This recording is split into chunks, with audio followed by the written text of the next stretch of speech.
Well, here we are. It is finally Good Friday. Please see it, I'm sorry. As we approach the end of Lent.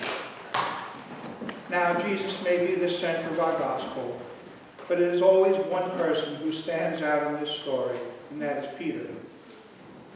The main reason he stands out so much is his denial of Jesus, but it is something we can all personally relate to. I know for myself, I wish I could say I have only denied Jesus 3 times.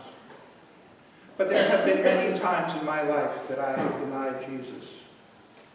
We deny him so many times in a day, not that we mean to, but it's the little subtle things that we overlook. The little things like driving on a narrow street, pulling over to let the other driver go through, or letting someone ahead of you in the food store on the checkout line who only has 4 items.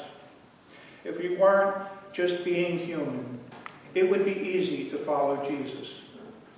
But as it is, life drowns out that subtle little voice in our minds and heart that says, I love you. I gave up my life for you so that you may know what it is to be loved unconditionally and to live in that love. We need to hear the Passion story not only on Palm Sunday, but also on this Good Friday to fully understand true love and forgiveness. When I was younger, I always asked myself why this day was called Good Friday. After all, Jesus is betrayed, Jesus is punished, tortured, and Jesus is crucified a shameful, incredibly painful death, and Jesus is buried. To me, it always appeared that we really should call it Bad Friday. But that was my youth and my ignorance, because I didn't have the understanding. And it really is a bad Friday until the Easter Vigil or Easter Day service, when we celebrate the risen Lord. That is the good day, the best day. It was a bad day because we lost our human God companion, our Savior who walked with us. But we gained Jesus in our hearts as part of each of us. I made the mistake one time of reading a detailed description of just how terrible and painful crucifixion was. It really was one of those worst experiences of death one could possibly imagine. It was a description that was so detailed that I wish I had not read it. We read the Passion reading twice to remind us that only through the path that Jesus willingly gave of himself, and that rising from death on the 3rd day for all of us, that we could possibly have all of our sins and doubts of faith be forgiven us. I sometimes also wonder how Jesus could have picked that bad-tempered, emotional, poorly educated fisherman to be the leader of the apostles. But Jesus saw in Peter that his heart was strong, his love was pure, and his intentions were always good, but somehow misguided. And Jesus knew that once the Spirit would descend on him, that he would be a strong, loving leader for the apostles, and that they would bring the good news to the world.